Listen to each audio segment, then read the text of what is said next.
Bismillahirrahmanirrahim.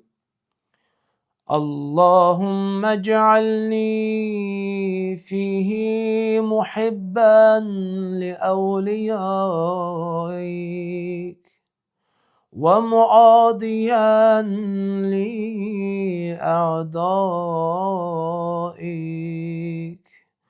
مستنًا بسنة خاتم أنبيائك يا عاصم قلوب النبيين.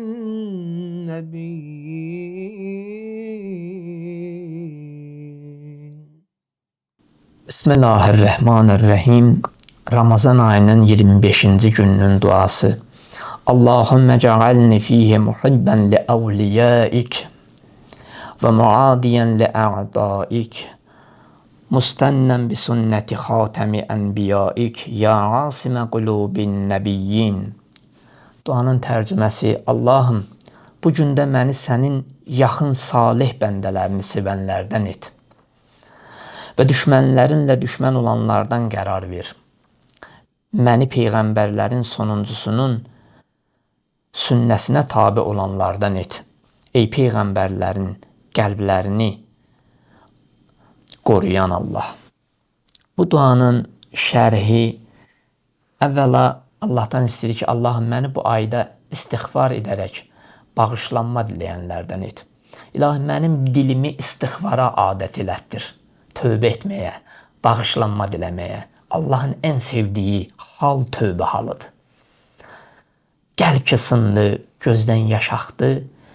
Bu sınıq qəlb Allahın əzəmətini, rəhmətini insanın qəlbinə varid edir. İstiğfar edənlər xoşbəxt insanlardır. İstiğfar edənlər Allaha çatan insanlardır. İstiğfar edənlərdən olmaq üçün gərək əvvəla bağışlanmaq üçün şərait yaransın. Şərait yaradaq. Haram yeyə-yeyə istiğfar etmək heç bir nəticə vermir.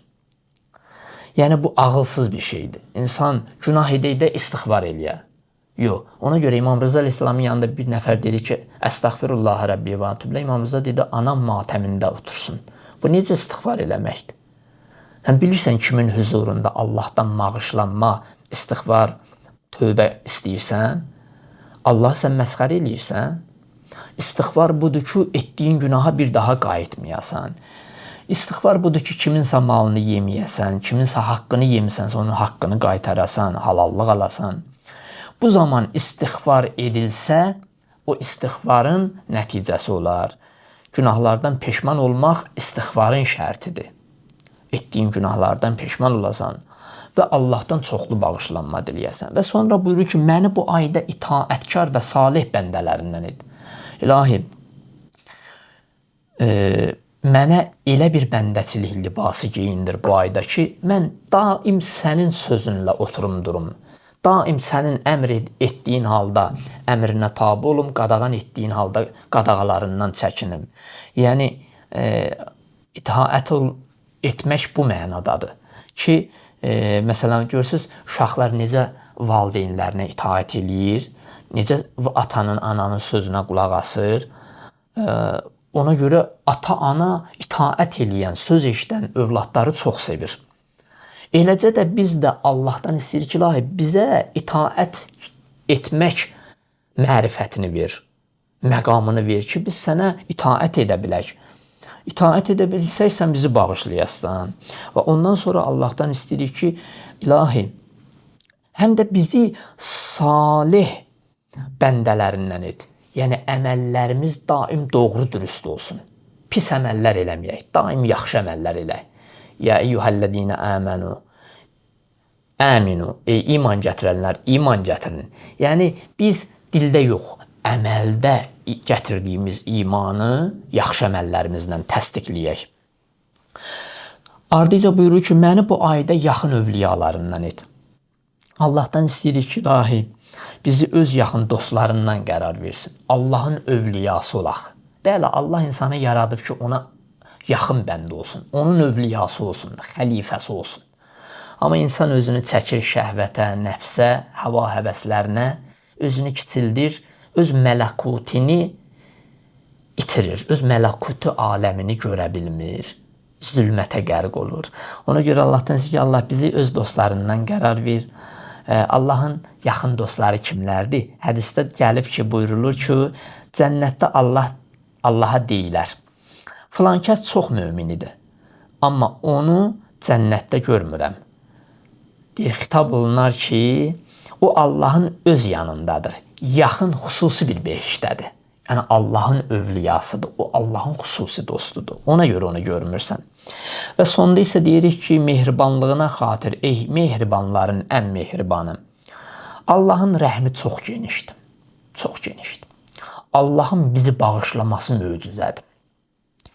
Bu cür qan tökən, cinayət törədən, dünyanı bir-birinə vuran bu cinayətkar, nəfsinə alid olan insanın bağışlanması möcüzədir. Allahın rəhmi bunu göstərir ki, insanın anası, atası onu nə qədər sevir. Baxın, bəzən biz Allahın rəhmətini öz ata və anamızda, bizə olan sevgi, qayğı göstərən insanlarda görürük də, nə qədər bizə canları yanır, nə qədər bizə sevgi, məhəbbət göstərirlər. Hədisdə buyurulur ki, məhəbbətlər 100 hissədir. Onun bir hissəsi dünyada olan məhəbbətlərdəndir.